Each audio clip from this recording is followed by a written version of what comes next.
दर्शनं देवदेवस्य दर्शनं पापनाशनं दर्शनं स्वर्गसोपानं दर्शनं मोक्षसाधनं दर्शनेन जिनेन्द्राणां साधूनां बन्धनेन च न तिष्ठति चिरं पापं छिद्रहस्ते यथोदकम् वीतरागमुखं दृष्ट्वा पद्मरागसमप्रभं नैकजन्म कृतं पापं दर्शनेन विनश्यति दर्शनं जिन सूर्यस्य संसारध्वान्तनाशनं बोधनं चित्तपद्मस्य समस्तार्थप्रकाशनं। बोली महावीर भगवान की, आचार्य गुरु विद्यासागर जी महाराज जी की जय। 5वें नंबर का छंद पढ़ना है। दर्शनम जिन चंद्रस्य धर्मामृत वर्षणम जन्मदाह विनाशाय वर्धनम सुखवारिधे।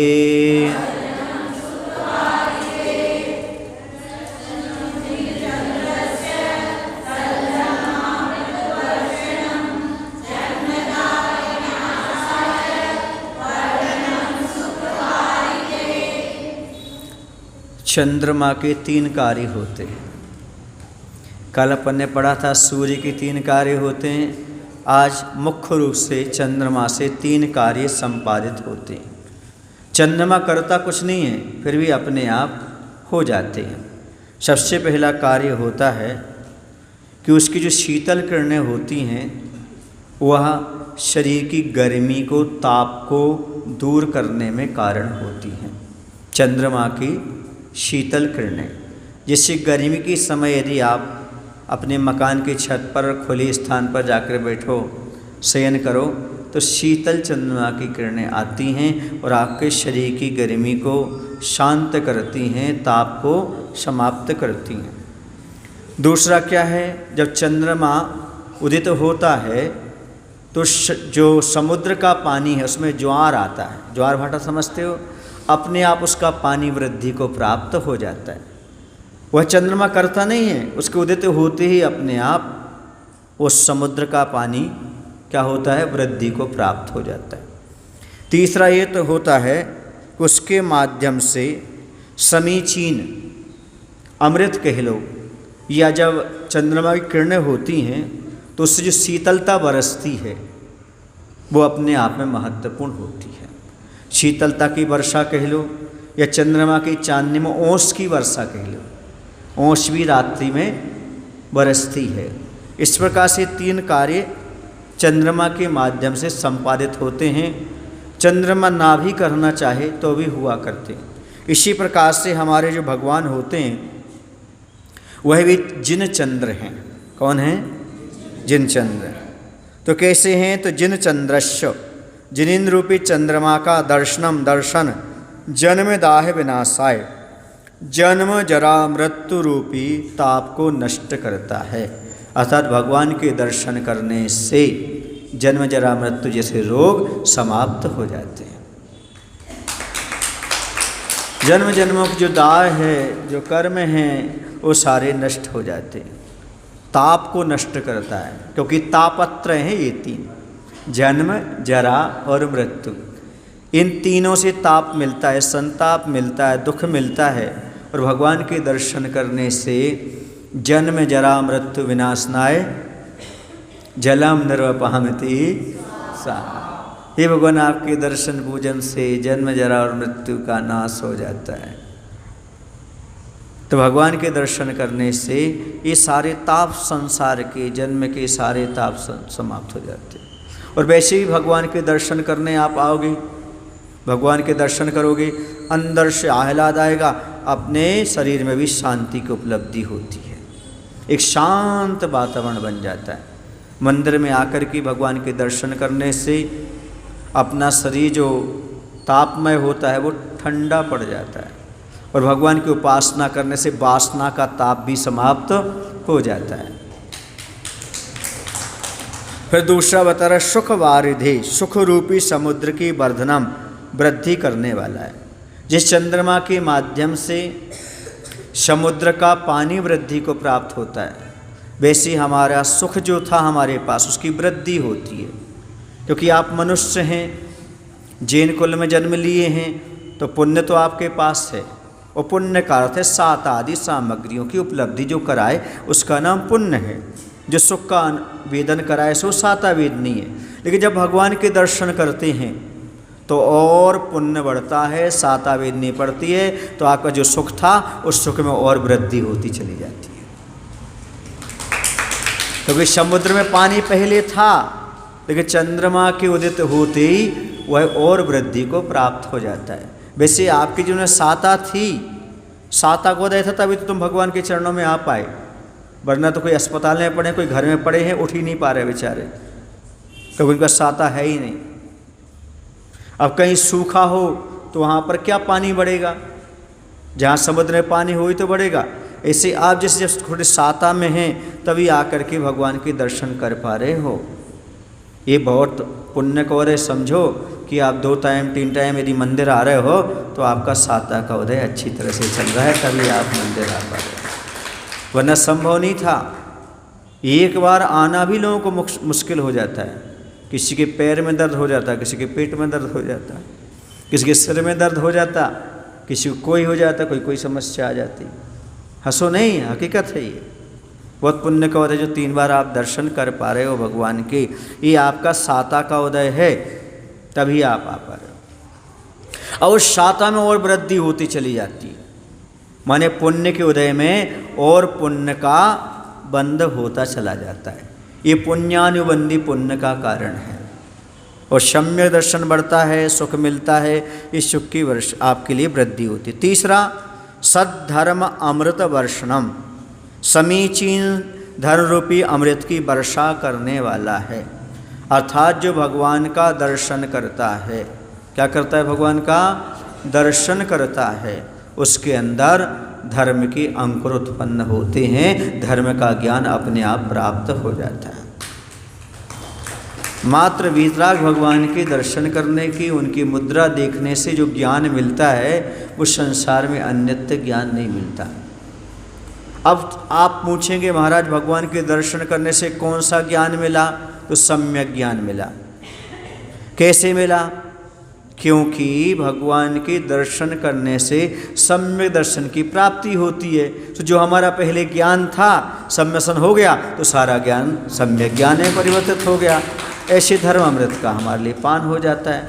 और यदि हम मंदिर आए भगवान के दर्शन करने, दूसरा अपन अर्थ लें तो भगवान के दर्शन करते हैं, तो जब उनके स्वरूप का चिंतन करते हैं तो वही तो धर्म अमृत है। और कौन सा है? भगवान के दर्शन करना ही अमृत का पान करना है, और विषयों में लग जाना जहर का पान करना है। और यदि वहाँ महाराज और बैठे हों तो भगवान के दर्शन करते करते महाराज के प्रवचन और सुन लो, तो धर्म अमृत की वर्षा अपने आप हो जाएगी। ये भी हमारे लिए लाभ होता है। तो धर्म रूपी अमृत की वर्षा करने वाला है। भगवान का दर्शन ही हमें धर्म की शिक्षा देने वाला है, धर्म मार्ग पर लगाने वाला है। बहुत सारे ऐसे होते त्रियंच पशु पक्षी जो मानस्तंभ आदि में या जिनालय में प्रतिमाओं को देख करके सम्यक दर्शन की प्राप्ति कर लेते हैं। उनका ज्ञान क्या हो जाएगा? सारा सम्यक ज्ञान। तो उन्होंने क्या पुस्तकें पढ़ी थी क्या? उन्होंने आस्वाध्याय किया था क्या? त्रियंचों के पास सम्यक ज्ञान कहाँ से आता है? माँ जिनेन्द्र भगवान की मुद्रा देख ली, मुनि की मुद्रा देख ली, सम्यसन हुआ, उनका सारा ज्ञान सम्यक ज्ञान में परिवर्तित हो जाता है। अब मुनि महाराज उपदेश दे रहे हैं जंगलों में बैठे, और जंगलों में उपदेश देते हैं। कोई राजा महाराजा वहाँ पहुँच गए वन में सबको, अब वहाँ पर सियार भी सुन रहा है, वहाँ पर बंदर भी सुनता है, और भी जीव सुनते हैं। जब महाराज चले जाते हैं, आपने नहीं पढ़ा क्या? स्वाध्याय करते प्रथम आकर के महाराज से निवेदन करते, महाराज हमें भी कल्याण का रास्ता बताओ। क्या है ये? वही मुद्रा देख करके तो सारा का सारा ज्ञान प्राप्त हो जाता है। तो भगवान के दर्शन करने से यहाँ पर भगवान को चंद्रमा की उपमा दी गई है। चंद्रमा में यहाँ पर 3 गुण बताए गए। जिस चंद्रमा के माध्यम से ताप दूर होता है शरीर का, वैसे ही भगवान चंद्रमा के समान हैं। हमारे जन्म जरा मृत्यु रूपी ताप समाप्त हो जाते हैं। जैसे चंद्रमा समुद्र के पानी को बढ़ाता है, वैसे भगवान के दर्शन करने से हमारा सुख का सागर और बढ़ता चला जाता है। समझ गए ना? कौन सा सागर? सुख का सागर। अभी आप सुख के सागर में हो, क्यों? क्योंकि अभी भगवान आपको दिख रहे हैं, समझो आप सबके सागर में। और भगवान से दूर गए, समझो दुख के सागर में गए आप। है ही घर गृहस्थी किसका सागर है? दुख का सागर। और मंदिर क्या है? हाँ, तो रोज आया करो, ठीक है ना मयूख? कितने बार आया करो? हाँ, 3 बार आया कर, दोपहर में भी आया करो, है ना? स्कूल जाते हो। हाँ, तो सुख का सागर यहाँ मिलेगा। कहाँ? भगवान के पास मिलेगा। और समीचीन धन रूपी अमृत की वर्षा कराने वाला है, ये बताया। अब आगे चलते हैं। भगवान कैसे हैं, उनका बाह्य स्वरूप कैसा है? जीवादि तत्व प्रतिपादकाय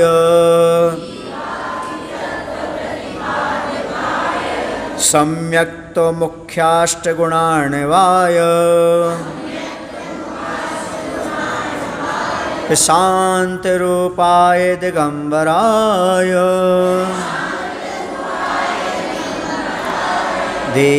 देवादिदेवाय नमो जिनाय।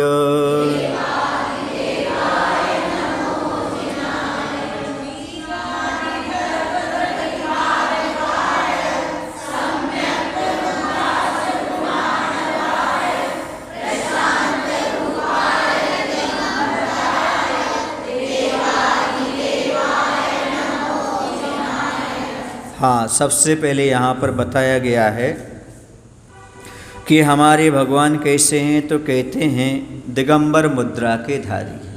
कैसे हैं? अरहंत परमेष्ठी तक दिगंबर मुद्रा रहती है। तो जीवादि 7 तत्वों के प्रतिपादक अर्थात सर्वज्ञ हैं हमारे भगवान। कैसे हैं? सर्वज्ञ हैं। और ये भी कह सकते हैं प्रतिपादन करने वाले हैं, तो हितोपदेशी हैं। ये जानते हैं यानी सर्वज्ञ हैं, इनका प्रतिपादन करते तो कैसे हैं? हितोपदेशी हैं। और कैसे हैं? प्रशांत रूप। प्रशांत रूप माने बीत रखता है। दिगंबर मुद्रा है, ये बीत रखता है। और कैसे हैं? तो सम्यक्त आदि 8 मुख्य गुणों से युक्त हैं।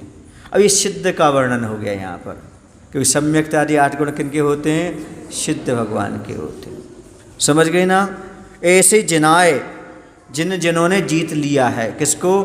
कर्मों को जीत लिया है। तो हमारे भगवान कैसे हैं? हितोपदेशी हैं, सर्वज्ञ हैं और बीतरागी दिगंबर मुद्रा के धारी हैं। इनको हमारा बार बार नमस्कार हो, नमस्कार हो। अब यहाँ पर सम्यक्त आदि जो 8 गुण कह दिए गए हैं, वो सिद्ध परमेष्ठी की अपेक्षा हो जाते हैं। किन की अपेक्षा हो जाते हैं? जैसे सम्यक्त आदि गुणों के समुद्र हैं, तो कौन कौन से 8 गुण? अनंत ज्ञान है, अनंत दर्शन है, अव्याबाधत्व गुण है, छायक सम्यक्त है। समझ गए ना? ये 4 तो हमें समझ में आते, अरहंत परमेष्ठी के अनंत चतुष्ट रूप में प्राप्त होते हैं। फिर उसके बाद अवगाहनत्व गुण है, सूक्ष्मत्व गुण है, अगुरु लघुत्व गुण है और अनंत वीर है। क्या है?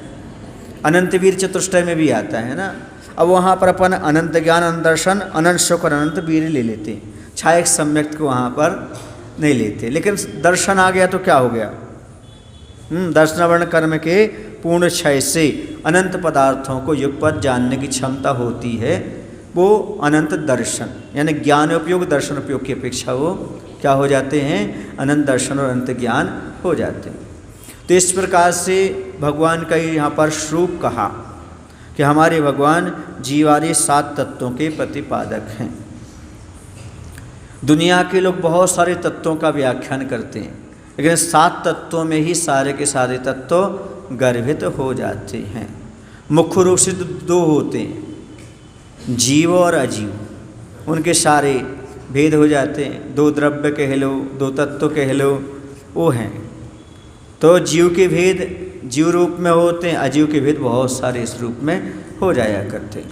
तो ये सब उपदेश करने वाले, प्रतिपादन करने वाले ऐसे दिगंबर स्वरूप भगवान हैं।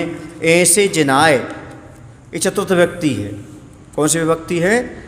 तो जिनाय माने जिनेंद्र देव के लिए नमस्कार हो। जैसे आप लोग स्थापन करते हो तो जिनेंद्र बोला करो, लेकिन जैसे अर्घ चढ़ाते हो तो जिनेंद्राय बोला करो, मुनीन्द्राय बोला करो। क्या बोला करो? ओम ह्रीं श्री पार्श्वनाथ जिनेन्द्राय अर्घम निर्वपामति स्वाहा। 108 श्री विद्यासागर मुनीन्द्राय जन्म जरा मृत्यु विनाशनाय। मुनि महाराज जन्म जरा मृत्यु विनाशनाय, ऐसा नहीं। संस्कृत पढ़ रहे हो तो चतुर्थी विभक्ति के साथ, किसके साथ? और स्थापन कर रहे तो मुनीन्द्र संबोधन के साथ, मुनीन्द्र जिनेन्द्र, समझ गए? श्री विद्यासागर मुनीन्द्र अत्र अवतर संभूषण आवाहनम। और जब आप क्या कर रहे हो, अर्घ चढ़ा रहे तो विद्यासागर मुनीन्द्राय, ऐसा। ये आपकी शुद्ध भाषा हो जाएगी। कोई बाहर का व्यक्ति आएगा तो समझ जाएगा इन लोगों ने मुनीन्द्र का अर्थ भी समझा है और मुनीन्द्राय का अर्थ भी समझा है। जब वहाँ पर आवाहन करना, उनके लिए हम आवाहन कर रहे हैं और यहाँ उनके लिए समर्पित कर रहे हैं, समझ गए ना? तो जिनाय जिनेन्द्र देव के लिए नमः, क्या हो? नमस्कार हो। हमारे भगवान कैसे रहते हैं? दिगंबर रहते हैं, प्रशांत रूप रहता है उनका। प्रशांत रूप कैसा रहता है?